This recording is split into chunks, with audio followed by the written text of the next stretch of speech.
First thing you need to know, inflation coming in hot, hotter than expected. The core personal consumption expenditure, the Fed's most important inflation indicator, rose 0.6% in January. That's higher than the 0.4% that economists were expecting. It's also the biggest rise since June. This latest data should confirm investor fears that the Fed will continue on its rate hike path. Second thing you need to know, Wall Street goes bearish. The change in sentiment cemented this week by the market realization that the Fed is going to raise rates for longer than earlier expected. Despite a short reprieve yesterday, the S&P 500 has now tumbled about 4% since early in the month. Bank of America has more color on investors shunning equities, saying they're going for bonds instead. Citi's also on the same page, noting that U.S. assets will underperform and saying a U.S. recession is indeed likely.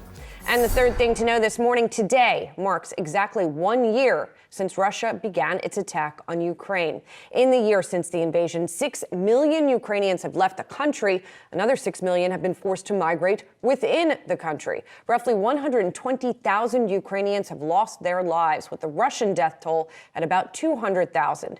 As Ukrainians take time to reflect and commemorate today, President Volodymyr Zelensky is striking a defiant tone, vowing to push for victory this year. The effects of the war have sent shockwaves across the globe over the past year, with millions forced into extreme poverty due to a rapid rise in energy and food costs.